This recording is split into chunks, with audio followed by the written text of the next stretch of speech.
Arizona, homeowner's best friend. Water Use It Wisely is in studio this hour, talking exactly that, using water wisely. I love the slogan y'all have. You may be a drop, but your action creates ripples. Mm-hmm. And Donna DiFrancesco from City of Mesa is in studio with Victoria Castor with the City of Peoria.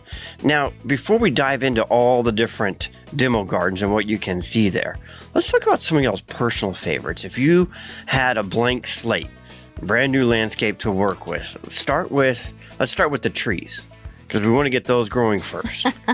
Just one, huh? Go ahead, that is tricky. Yeah. So trees are your structure. They're your foundation pieces in the landscape. And so definitely want to be planting around those lovely trees. I love the ironwood tree. It's spiky, it's hardy, it's dense. It is a slow going tree, but like they're beautiful. You get that silver, you get that lovely lavender flush in the spring. So that is my favorite tree, is the ironwood tree.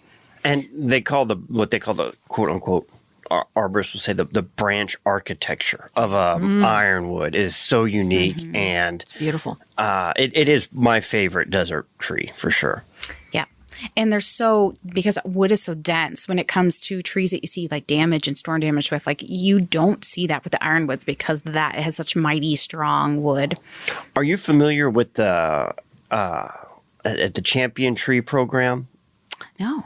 So every species of tree that's the oldest, the biggest.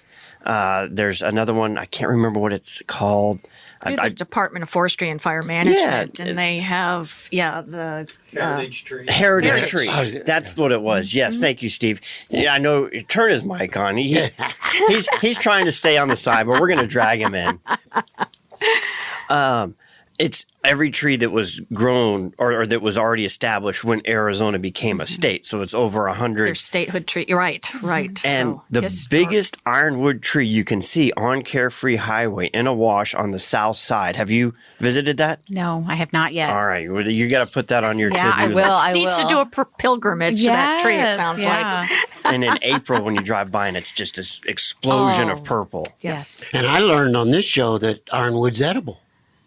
Remember when that fella brought in the pods? Richard Atkinson. Yeah. Yes, yeah. When The they're little young, seed you pods. can eat. Yeah, absolutely. All right. So I'd say You're ironwood. And my favorite is Palo Blanco, Mario Sousa Willardiana. And it's, I think I like that one so much because I grew up in New Hampshire where there were birch trees. So it kind of reminds me of that because it has this white papery bark. Just beautiful. They're very tall and narrow, about 20 foot tall by about 10 foot wide. So they work really well in some of the narrow spaces we have in our landscapes. And just that real willowy, graceful look to them. I swear hummingbirds love the little branches too. You'll just see them perching on those all the time. But just a really lovely tree that works very well. And they work very well planted in groups of like 3 to 5 and make a little grove out of them. So. All right, so coming down from trees, moving into shrubs, what are some of our top picks? I love the creosote shrub. So I'm an Arizona native. And so when it rains, it's such a special, amazing thing every time, right? And it's just that smell of the creosote. And you're like, I'm home, right? You know that you're in the desert and it's wonderful. So, yeah. Anytime we get visitors new to the state or they're not here during the rain season, I'll fill up a cup of water, take them out to the creosote, dunk a leaf in, pull out and be like, smell that. This is what the desert smells like. Yes. Yeah. It's amazing. And it's just that such a unique thing of here in the desert. And so you don't realize how special it is until if you're from here, you go somewhere else and it rains and it's like, where's the smell? And then you're like, oh, it's the creosote everywhere. So now, are there nurseries that sell creosote? I don't know that I've ever seen that. They do. Yes. Yeah, you can find them. And it is difficult sometimes to find some of that real native material. But I've grown up with creosote for 60 years, but I've never trimmed one until about 2 weeks ago when I ran over it. Oh, Rosie. I was back in the trailer and next to the driveway. and I missed it. Well, they were talking about that rejuvenative pruning Well, in the last episode, so that's kind of, cutting it back. I had nothing to lose. Yeah. I trimmed it, and I thought, well, let's see what happens. It's coming back really nice. That's excellent. Yeah. I'm gonna go out and we've got big creosote in our front yard.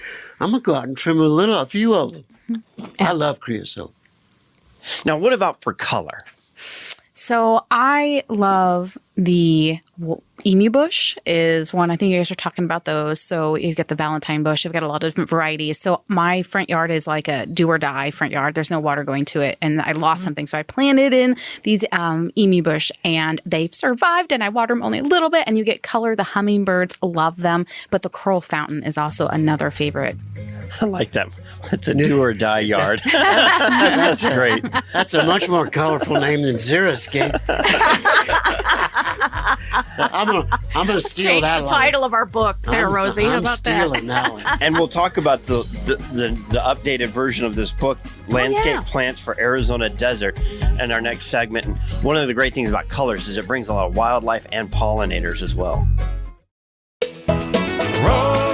Rosie on the house, every Arizona homeowner's best friend.